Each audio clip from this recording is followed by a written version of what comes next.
Good morning, everyone. Welcome to the fourth in our series of system-wide WSU COVID-19 town hall meetings.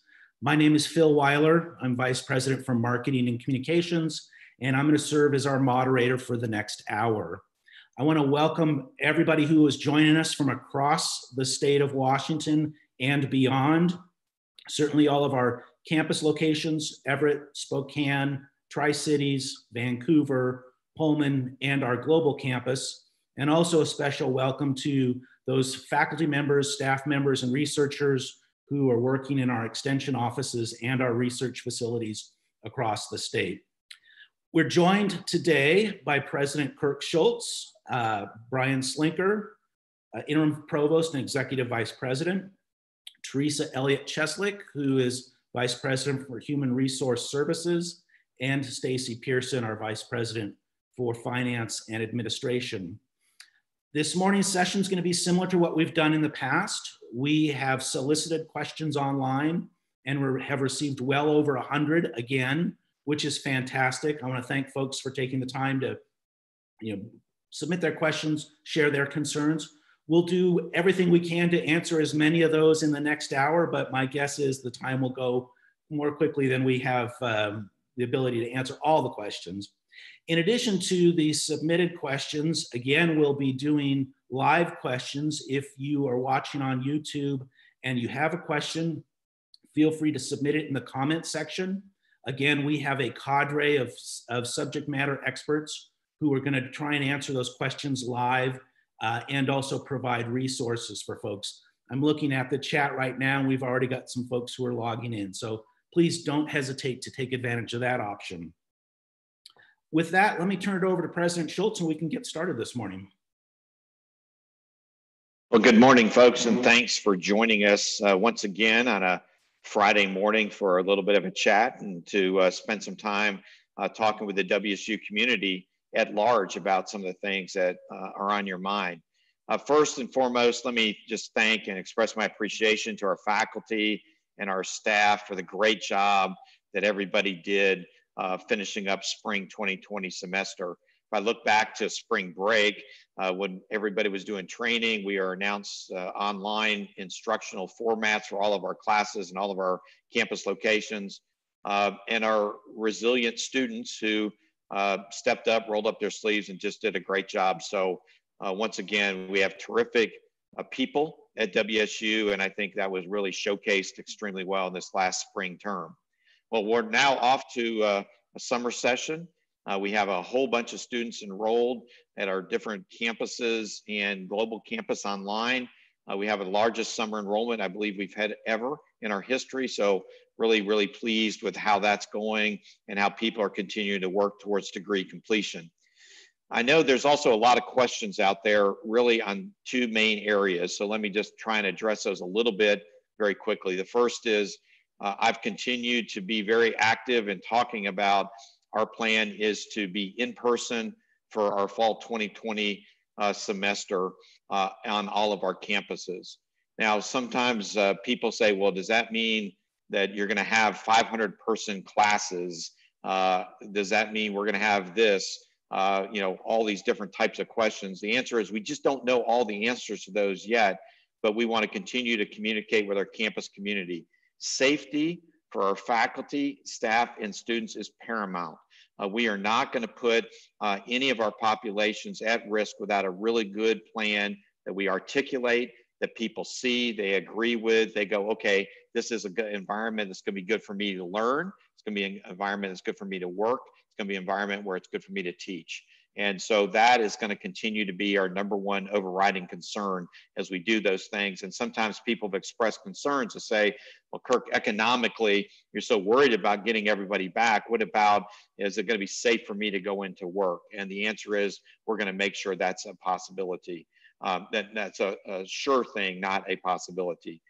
The second thing is that clearly the state of Washington is undergoing some real economic strain, and there's been some news this last week from the state and the governor's office around potential budget reductions and planning. As soon as a number comes out, everybody wants to know what exactly are you going to do? How are we going to get there? And one of the really important things is what we don't want to do is go through any budget planning exercise without a clear sense of why we're doing what we're doing, not just how we get from number A to number B. So we're working on a set of core principles that's going to guide our fiscal decision making over the next several months. Those core principles we're arguing, and I mean this in a really good way, we're optimizing what those will look like, and we'll introduce those to the campus community early this next week, along with some other data on at least how we're going to be approaching this as a WSU community. I know people want to know today. We will just want to make sure that we're careful to roll out information in a really reasonable fashion, and we'll attempt to answer any questions that we can. But next week, we'll certainly have more information available to faculty, staff, students, alumni, and everybody concerned with WSU as a system, our campuses, and where we're going fiscally. So we're going to continue to roll up our sleeves. We're going to continue to work hard. We're going to continue to make sure that we're communicating using these type of town halls, social media, letters, video. We're going to use everything we can to make sure that people feel informed, that they feel that we're doing the right sort of things, and that they understand our decision making. So keep those questions coming. Keep asking things that you're concerned about, and we're going to do everything we can to make sure that the Coug Nation feels good about our future, about the leadership, and about where we're going. So Phil, thank you. Look forward to answering some questions in the rest of the hour. Great, thank you, Kirk. Actually, I'm going to start with a question for you. And this was something someone had submitted. This person noted that last week, the California State University system received a lot of media attention about what their plans were for the fall. It sounds like they are going to be mostly online and not in person. I know that you've been doing a number of interviews across the state this week with reporters asking you about WSU's plans. And I know that you feel strongly about this, but for you, why is it important? Why is face-to-face important? Why is that something that you think we need to be looking at in the fall? Well, Phil, let me answer that two ways. The first is, if you really read carefully what the Cal State system is doing, I think the headlines kind of got out there in front of it, and they are still talking about doing some in-person experiences at the Cal State system. And that kind of got lost in a little bit of the frenzy around that announcement. All of us are looking to do the same sort of things. We want to use instructional technology to help our students and faculty be safe. And that probably means that you're going to see more flipped classrooms where maybe we do some of the lecture content using technology, and we bring people into classrooms with social distancing and things like that in smaller sections to answer questions and do in-person types of things. But the core to your question, why is in-person important? Education is more than content delivery. And I think as I talk to our families, I talk to faculty and staff, there is an inherent value to us being together, for me to be able to look at somebody and see, are they understanding what we're talking about, or ask questions or query things like this, and learn from each other as peers, not just from our instructor or teacher. And that in-person experience, I think people from this last term have probably valued it even more highly now because they missed it. And I think they say, hey, we want to be safe, but we think this is an important part of our education. That's part of what we talk about the new Coug experience. Is it going to look a little different at WSU than it did in fall of 2019? Absolutely. But I think that in-person part of what it means to be a WSU Cougar is going to be something that we really want to emphasize and do it in the right way. So that's why we're prioritizing that. And that's why we've got some of the best minds at the university and in the state working together with us on how can we do that in a way that families feel safe, they feel good about it, and it's going to be that kind of experience that people say, this is why I'm coming to WSU. Thank you. And actually, I want to piggyback on what you last said about using some of those sharpest minds at WSU to help us make some of these decisions. Brian, I'm gonna pose this question to you. I know that Dr. Guy Palmer is working with a task force of WSU epidemiologists and infectious disease experts to look at modeling. Can you tell us a little bit about that? Because I think that gets at the real core of a lot of these questions that we're seeing, where people want to know about testing. They want to know about contact tracing. They want to know about physical distancing. And so what role will this task force play in helping us figure out those kinds of questions? Absolutely, Phil. Thanks for that question. Guy Palmer, one of our Regents professors and the founding director of the Allen School for Global Animal Health, a member of the National Academy, is an infectious disease expert, and he's assembled a team of other faculty, 2 from Spokane and 2 from the Pullman campus, who are epidemiologists and infectious disease modelers. We're calling this a technical group that undersells what they do. They're a key partner in planning, but of the several planning groups that are working on various aspects of what campus life might look like, what instruction might look like, all of those people thinking about those questions need to know, if we do this, what happens? If we do that, what happens? If we test for COVID-19 virus or antibody, under what assumptions could we have certain kinds of on-campus activities, whether instruction or other activities? So they are extremely helpful in putting the underpinnings of the safety on any of these discussions of what on-campus experience and instruction might look like. And they're not telling us what we can do.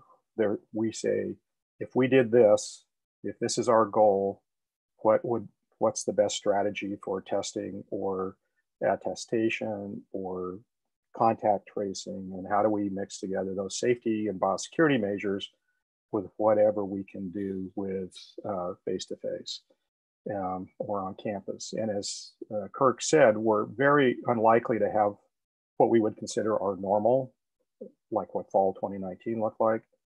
But as we figure out what we can do, it's been critical to have this expert panel helping us understand the parameters of how we mix safety with our goals to provide the experiences we want.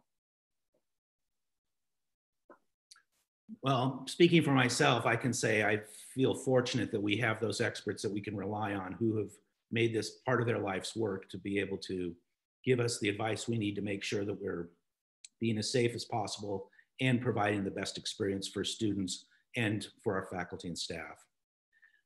Next question I'd like to direct to Teresa, if I could. Teresa, we've talked about this, I know, at other public forums we've had, but there's still a lot of anxiety around the question about telework. I think particularly with parents who have children who are grade school age, who are at home, and parents are worried that there may be decisions that are made that say, hey, you have to be back to work on Monday. I know that's not the case, and I'd love to have you talk about kind of what your thinking is around telework.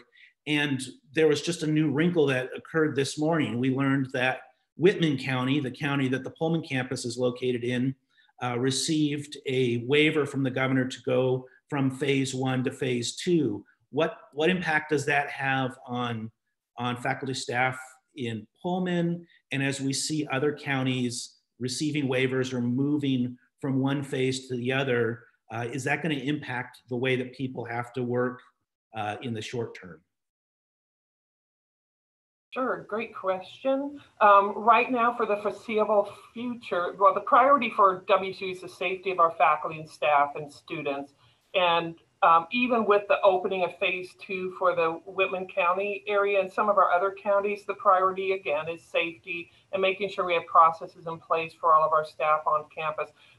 For the foreseeable future, employees who can work at an alternative work site or from home, teleworking, are to continue to do that. And that's throughout the governor's information, and that's a priority for WSU. So employees should anticipate that they will continue working as they are now for the near future. And we'll have some guidance out there. We're working with our partners in environmental health and safety to ensure, when we are ready to bring staff on, we have protocols in place to make that safe. But for right now, teleworking continues as the primary option for all of our employees. Well, and I think you made a good point. As you look at what the governor's 4 phases say, what I'm taking away from that is the governor is encouraging telework at virtually all those phases if it's practical and possible. And my sense is, we've been doing this now for 2 months, and by and large, teleworking seems to be working well for those employees who are able to telework. So thank you. It sounds like we'll be in that mode for quite some time. And if we ever get, well, we will get to the stage where this isn't the case anymore. But when we get to that stage, it sounds like we'll have plenty of advanced warning so that faculty and staff can make necessary arrangements. So, Stacy, Phil, oh, sorry, go ahead. Let me just reinforce the comment you just mentioned and follow on to Teresa's comments. I don't want any WSU faculty or staff member thinking that Friday afternoon at 4:30 they're going to get some email or edict that says Monday morning at 8 o'clock you better be into the office. We are not going to operate in that way. We will provide plenty of notice on how we want to do things as we resume different types of operations over the course of the summer.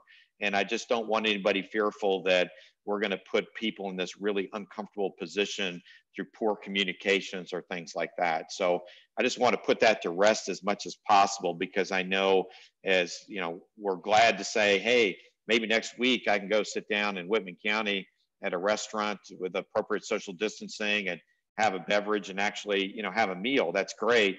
But I think that we still want to make sure that we just ramp up whatever operational changes we do. We're going to communicate well. We're going to give people plenty of time, and we understand that we have to have flexibility, and that's all going to be there. Great. Thank you for clarifying that. My guess is we'll need to be reiterating that message throughout the summer as we, as things continue to change. And as I said, particularly as different counties enter different phases. So, Stacy, I wanted to direct the next question to you.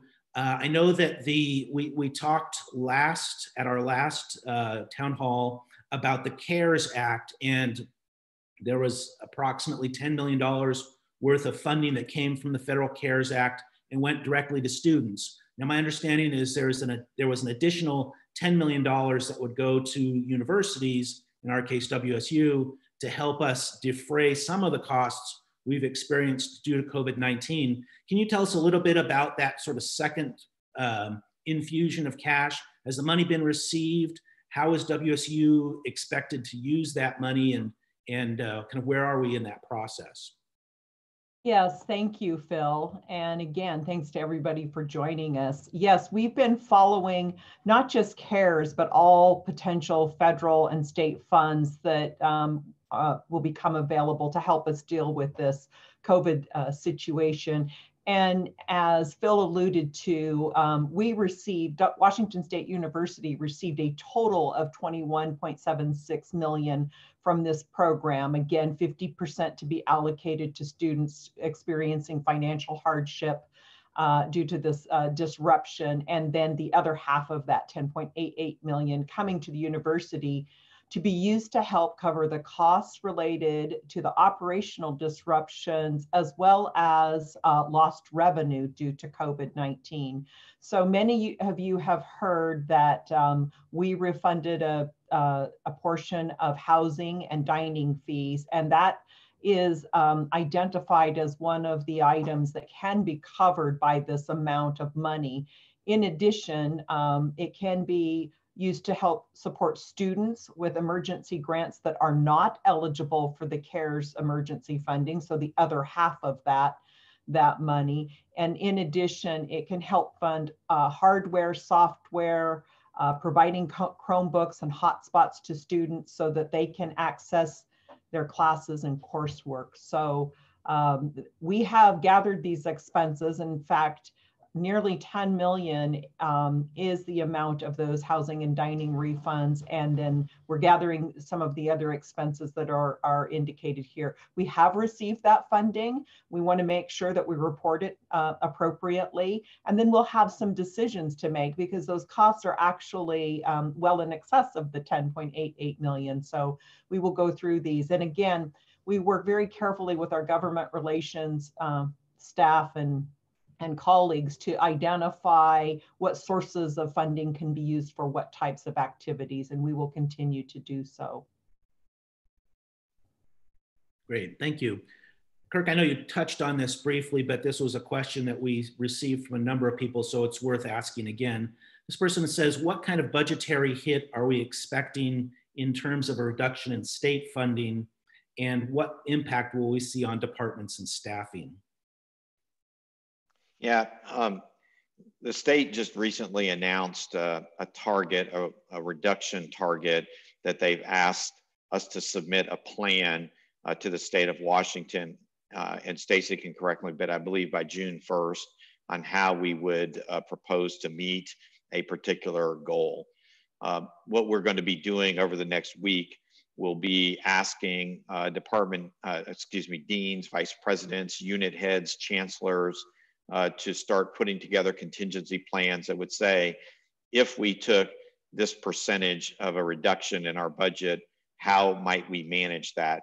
And I want to emphasize to everybody, at this point, this is idea generation.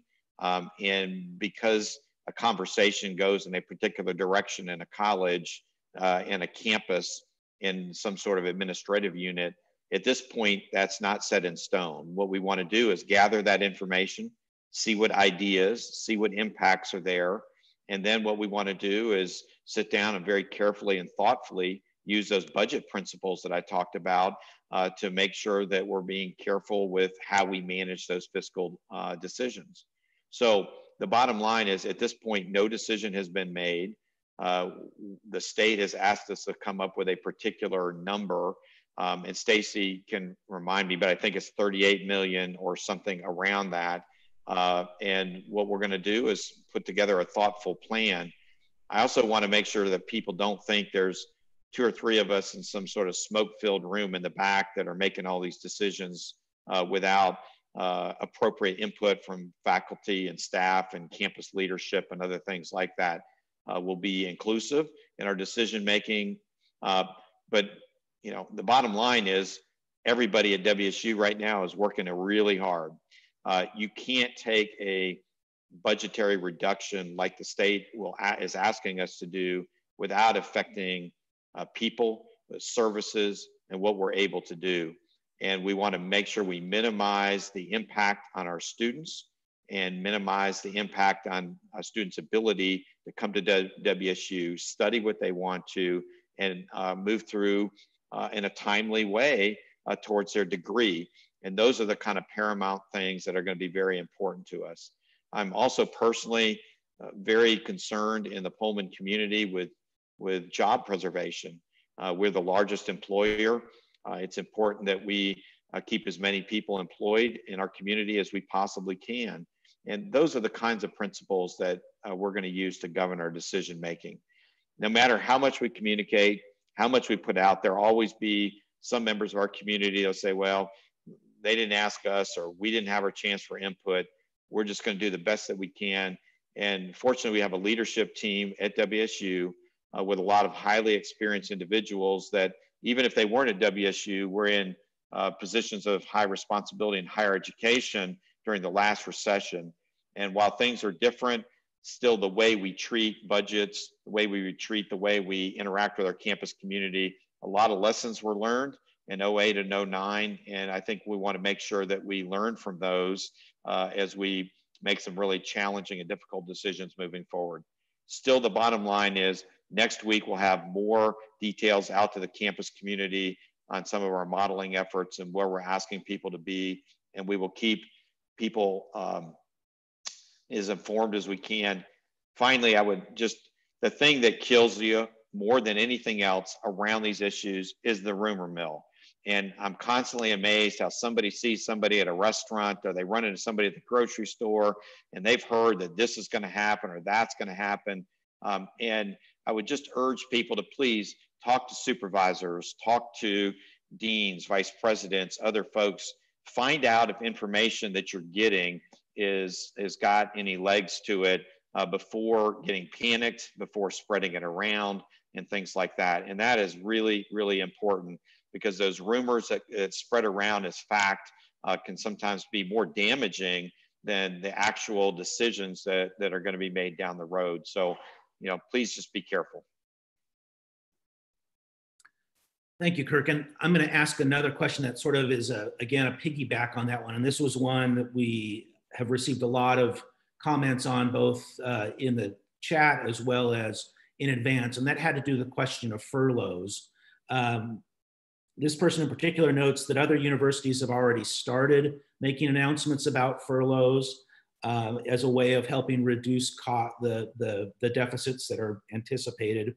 This person we wanted to know, is this an option at Washington State University? If so, are we looking at any kind of a tiered furlough system where the highest paid folks might be furloughed first so that we can help protect those lower paid individuals? Yeah, I want to emphasize that we've not made decisions on what we're going to use and how we're going to get to any sort of budgetary target. So I think one of the things that we talked about a month ago was how much contingency planning to do, how much, what sort of program should we put in place to try and, recoup some dollars. And then it really came back to, well, what's the purpose and what's our goal? Is it just to have money, or do we actually have a number or a figure or a target? We did not have that target until basically the last few days. And so it's just too early to start talking about, are we going to do furloughs because they did those at the University of Arizona? Are we going to do X because they did that at the University of Oregon? Obviously, we're going to look at all those things, and we're going to balance out using those core principles, what types of levers we want to use to get to those budgetary targets. So I just want to continue to emphasize the community. There is no secret plan that's been made that we're just waiting to announce. What we need to do is gather information from leaders. We need to gather ideas from leaders, and then we'll have to use those to make some key decisions on what we want to do. At this point, I would say we haven't removed anything from the set of options, but we still are in a very early stages of planning. And I want to continue to emphasize that we won't do anything without a clear reasoning, without clear data being put out in an open and transparent fashion. And I will tell the campus community writ large, whenever you got to cut dollars, there's always going to be somebody or a whole group of people that will feel that was a poor decision and the wrong way to go. There's no real win here, but I will pledge, again, transparency, putting data and information out so everybody could see it. And I never expect everybody to agree with our decisions, but I do expect people to understand why we made those decisions. And that's got to be the way that we've operated moving forward. And I believe that's the way we've operated the last 4 years during my tenure at WSU. There's no reason to operate any differently now. Great, thank you. Brian, I have a question for you. This was from a faculty member. It's a little bit long, but I think it's worth reading. This person says, while faculty are exhausted from their efforts this spring, many are already beginning to think about fall course design. Designing a course for distance learning is different than designing a course for face-to-face delivery. This spring, faculty taught distance courses successfully with little warning, but our efforts will be even better if we can plan ahead. Will the university set guidelines and expectations for hybrid models or other kinds of options? And if so, what kinds of resources would be made available to faculty members as they're making those plans? Yeah, long question. So remind me if I don't hit all the pieces of that. But the short answer is, in relation to expectations, our expectations is that we will offer a value proposition to the students that they will receive an excellent education. And as the questioner pointed out, that looks different if it's online or hybrid or flipped than it does if it was a traditional method. So the expectation, I guess I wouldn't state it as an expectation. The goal is that, as the questioner pointed out, we adapted successfully over the spring on short notice. Now we have time to prepare, and what's the plan for preparation? And so I will get to that, but I wanted to first provide just a couple of statistics about the shift in the spring to set some context to emphasize the questioner's point. Everybody was worried would students stay engaged. they did stay engaged. Faculty rose to the occasion. They shifted in literally 10 to 14 days to a new mode of instruction. They worked with students. It didn't go absolutely flawlessly, but it went fantastically well in relation to the task at hand. So in the main worries that we had in our office was, would students stick with us? Would they give up? So we had the Chromebook loaner, we had hotspot loaners, tried to help with technology. Faculty really rose to the occasion. And so students did stick with us. We had actually fewer students withdraw from at least one class than happened in spring 2019. We had fewer term withdrawals, that is dropping out of the term altogether this spring than we had in the spring of 2019.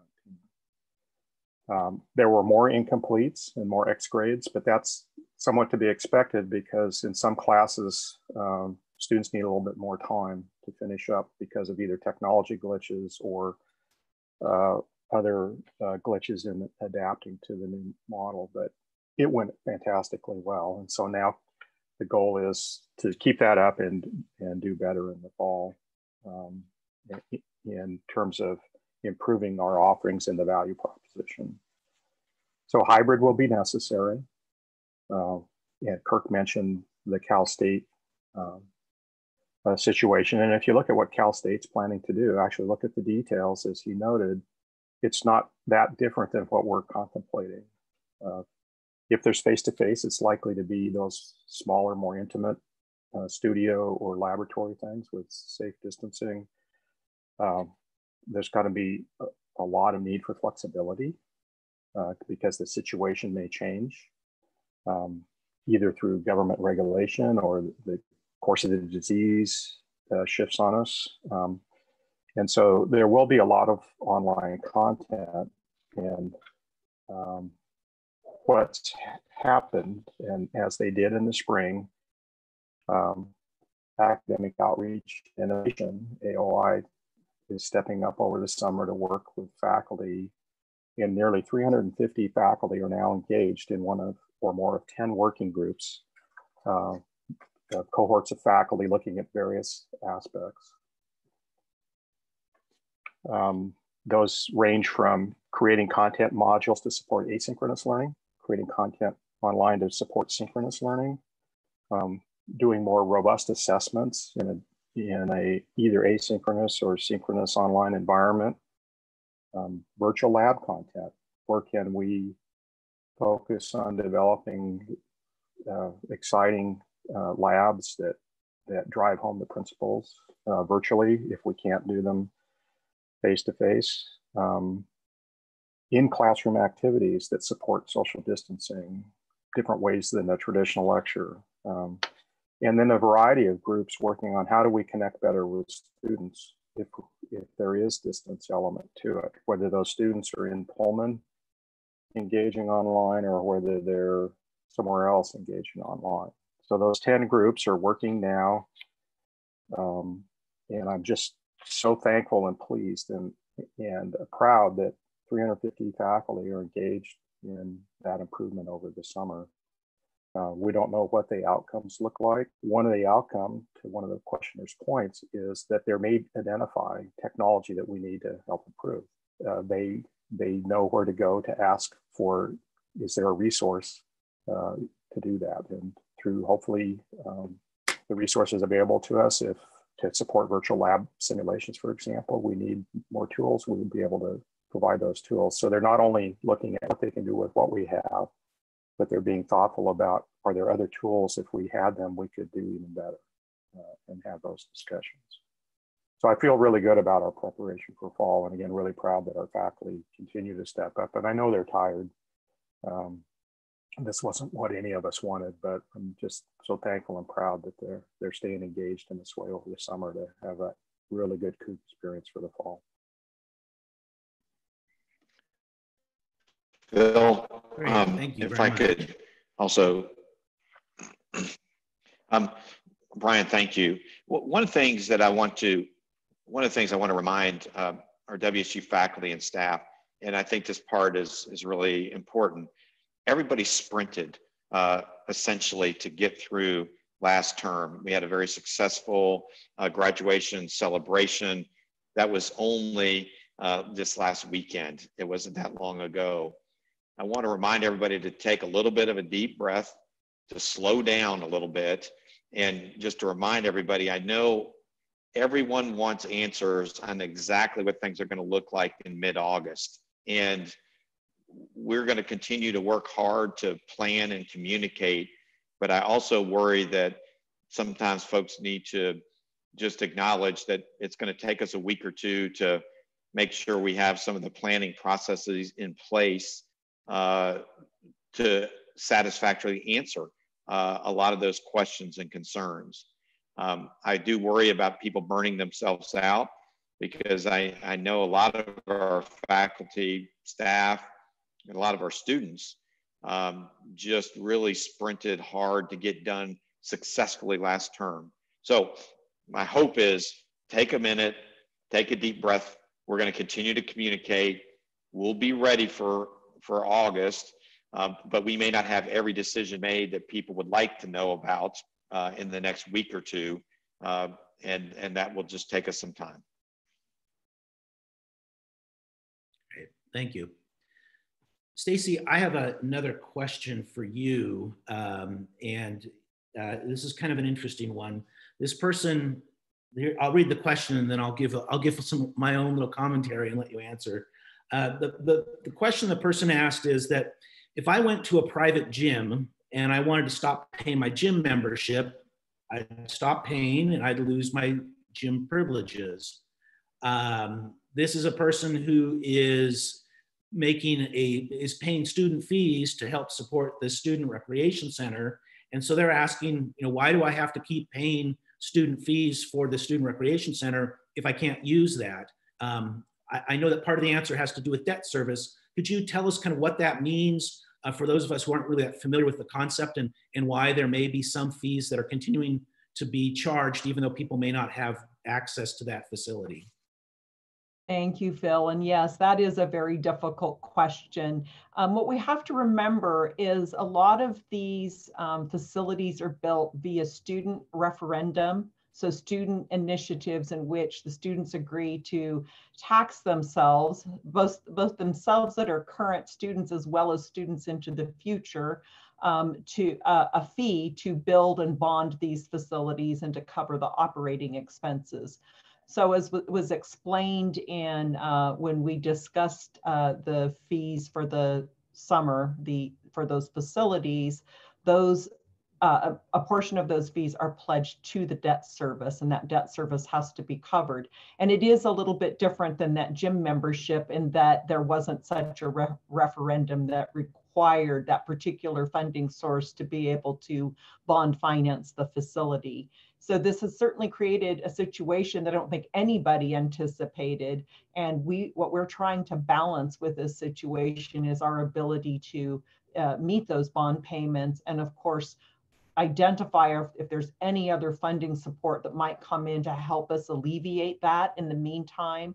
But first and foremost, we want to make sure that we're able to meet our bonding commitments, and then see if we can make the appropriate level of adjustments or emergency funding in the meantime. It isn't a situation that anybody anticipated or planned to be in. And so we have very carefully gone through all the bond covenants and how those each individual facility was established. Great, thank you for that explanation. I agree. I think people don't understand the difference necessarily between needing to pay the loan to build the facility versus dollars that might be used to help program classes in a facility. So correct. Those are dedicated funds only to those purposes. Yeah, great, thank you. Next question I have is for Brian. This person noted that last week the University of Washington rolled out some guidelines for revamping all their in-person research activities. And this individual is wondering, what are Washington State University's plans around restarting research? Sure, good question. about the last 3 weeks, a group led by Levi O'Loughlin in the Office of Research and Vice President Keene's group has been working with faculty and leadership to develop guidelines to ramp up research at WSU, similar to what the questioner noted is happening at UW. That guidance is in very close to the final format. It's gone out to faculty recently through their ADRs, the Associate Deans for Research. So faculty should be receiving this near final draft guidance for input from their Associate Dean for Research. And then this is leading up to a town hall on Tuesday at 11 o'clock in the morning on Tuesday, where a variety of us, mostly Vice President Keene and his staff, I'll be there as well. But that's just for faculty who have seen the guidance to provide the opportunity to hear from us the approach we wanted to take. Again, safety is paramount, but we all have a desire to get back in the research lab with more engagement and a higher level of engagement. So that after that town hall, we anticipate that we will finalize that guidance, and then based on the interactions with the state government, the Department of Health, the governor's office, to be sure we're in compliance. Those conversations are ongoing, and this will all come together late next week in a decision to follow that guidance to begin to ramp up research. And with a period of time, 4 days basically, to get everybody their plans in place, reviewed by their department chair, and ready to roll. So by the end of the month, we would anticipate, if everything comes together as like we're planning, that we'll be ramped up with research. Terrific, thank you. I'm glad you mentioned that research town hall on Tuesday for those who are interested. Another question, I think maybe Brian, that would be addressed to you. We've received a number of questions from, I think, probably new students and new parents who are wondering about our new student orientation sessions, whether they be SOAR or the Alive sessions. My understanding is that we're making decisions about those on sort of a rolling basis, that the ones that are happening first will be online, but we'll make decisions for other ones later in the summer. They'll be face-to-face. Is that still the case? Yes, right now, the Alive sessions that would have ordinarily been on campus, or those two that were in California and the one in Hawaii, have shifted to online. And we will have to make a decision fairly soon, I think, about how we extend that into July, but we're not ready to do that just yet until we see how the shift in phases goes and guidance we're getting from the state government. But the online content is live webinars. There's online modules. We purchased new software from the Advantage Design Group to help students and their families work through the content of Alive online. Then with the live webinars, they're scheduled throughout the day. So the live sessions are still scheduled on the days they were originally scheduled for. And then there are various chat functions. There are optional meet and greets in the evening time, so that they're still virtual, but various campus resources. Those will vary slightly from session to session based on feedback of those enrolled in the session. Plenty of breaks built into the schedule, so you're not sitting in your seat all day long on virtual. And again, the programming for the new students and for their parents are both happening. There's a secure website for parents to log into, and all of the PowerPoints that parents would have had if they were here on campus will be available to them there prior to live webinars. And so it's going to be a robust engagement. It just won't be face to face. And if we shift to more online later in the summer and things change, we can have some limited on-campus engagements, but we just don't know that yet. So it's the team's been doing a lot of work to make sure everybody's questions are answered, to make sure they begin to understand WSU, get signed up for their classes, know what campus life is like, and what it would be like if it's face-to-face, and what it's like if not everybody can make it to campus. So it's really turned out to be a lot of effort, of course, but it's rolling out really well and stays on schedule. The recruiting is doing similarly. We just had a town hall for parents of recruits last night. Almost 900 families joined in that town hall. And of course, the questions often are similar to the questions being asked here by parents of prospective students or students that are committed. It's just important that we keep those communications going, and those town halls will be repeated periodically through June for new students. And then there's on June 11th, there's also a big recruiting town hall focused on students that haven't made commitment yet to WSU. So lots of work going on to shift those in quality, and lots of engagement with students and their families now through the extent of the summer. Thanks for mentioning that parent information forum that took place last night. The next one is scheduled for June 4th. If there's any parents who are on and didn't get a chance to listen in on that one, that is open to you. And as we do with all these online forums, they are recorded. And so if for some reason you want to see a parent forum, can't make that time, it's 5 to 6 p.m., it would be recorded and you can get a chance to view it live. So. Next question I have is for Stacy, and Stacy, this is one that we have addressed, I think, a couple times now, but it's still coming up, so it's worth talking about again. And this is from a faculty member who has a parking pass for the Pullman campus and wanted to know how to go about getting a refund, since obviously they didn't, for a couple weeks at least, have any reason to be parking on campus.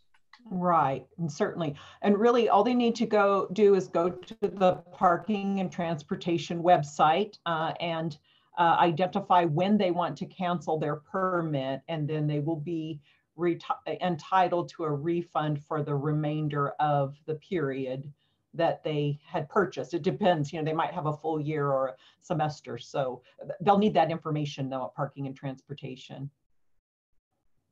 Great, thank you. Looking at the chat function, I've noticed a lot of people are asking questions about things like what happens if a student tests positive? What kind of contact tracing are we going to have? What does that process look like? If I heard you, Brian, it sounds like we are working through those protocols now, but is there anything you would want to add to that kind of a question? Sure. Touched on this a bit with the answer to the question about the technical working group and our infectious disease experts. So the broad issues for us in thinking about safety include safety on campus, in residence halls, dining halls, recreation facilities, and so on. Safety of people as they move back and forth into the community on and off campus, and safety in the classroom or teaching laboratories. The toolkit is pretty consistent, and as we look at what other universities are doing, for example, University of California, San Diego, we have a call with them later this afternoon actually to talk through some of these issues. There's at the highest level is testing for virus and antibody, and testing may be at the core of a robust return to campus, if that's possible. We don't know that it's possible, but whatever we do, testing is on the list of things to model to see what we can do within safe parameters. If we're testing, we're also doing contact tracing. The one has to go with the other. And depending on what we decide to do, and again, this is really theoretical right now, if we do have any student presence, there will be testing, likely. Testing would require contact tracing if there are positive tests, and it may require quarantine. So these are all tools. And then the other tools are the standard hygiene. If we're around each other, we have safe distance. We wear facial coverings. We wash our hands. We don't touch our face. All of these basic hygiene things are extremely powerful to keep us safe. And so the real issue is there a role for testing to allow us a return to function more than if we didn't test? Let's put it that way. Would testing allow us to have a closer return to function? Yeah, we're not returning to normal under the most expansive scenario we can think about. But so testing is the highest level. How we test is a whole nother set of issues. That's where the modelers come in. If we test this way, what's possible? If we test that way, what's possible? And I'll digress slightly and say that we are building up our own testing capacity to support the state and region.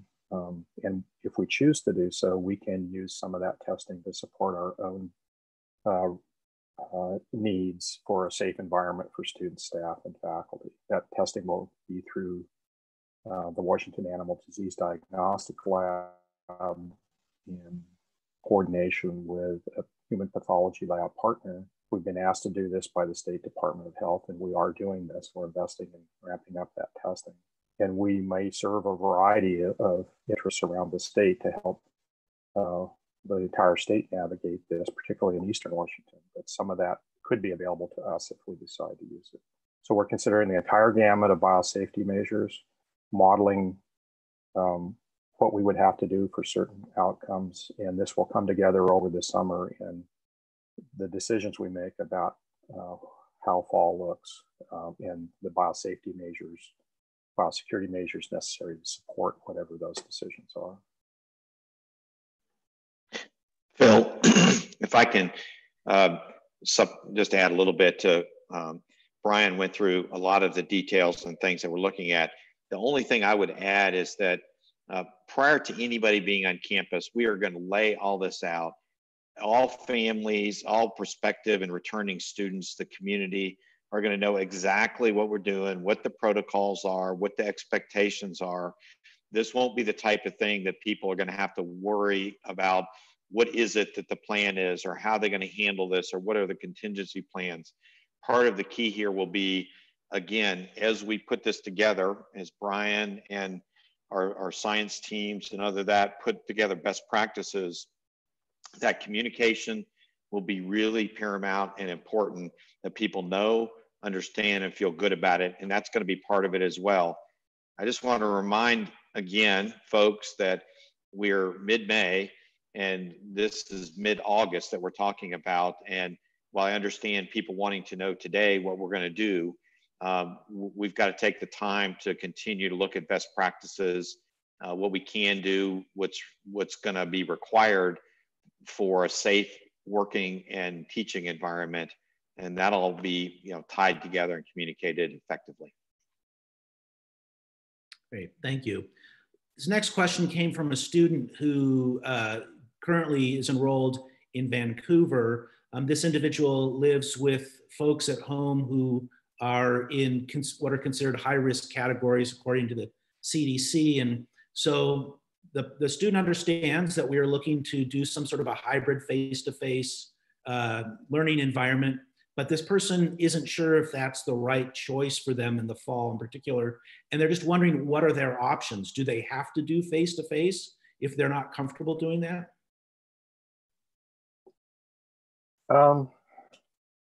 So the hybrid model, we hope, in most cases, supports that kind of concern.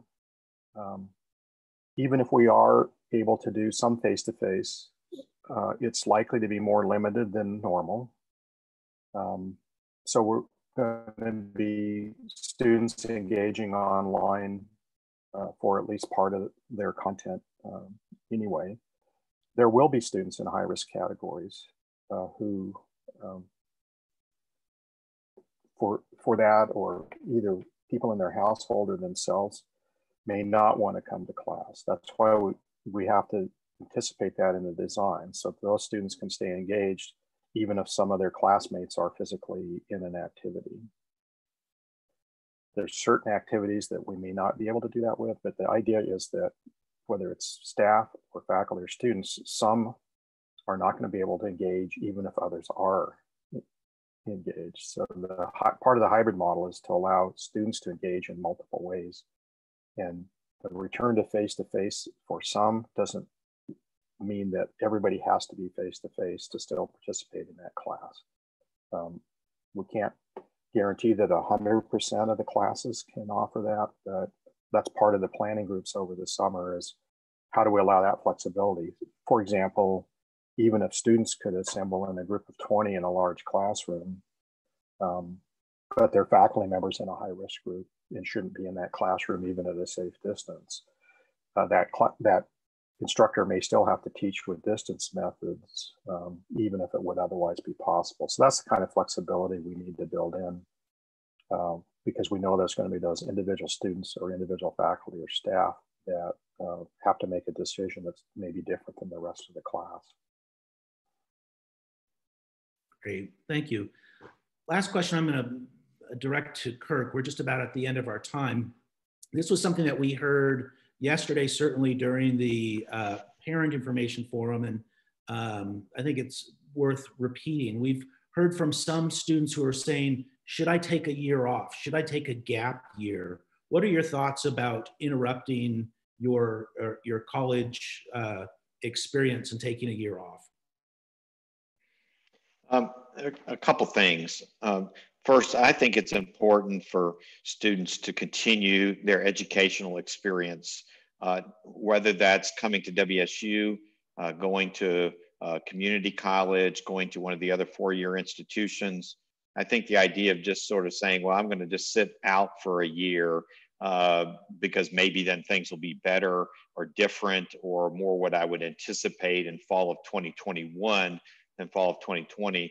I just don't ever really recommend that, because I don't think that that necessarily gets you anything, and there's no guarantee that things will necessarily look different in fall of 2021 than they do in fall of 20.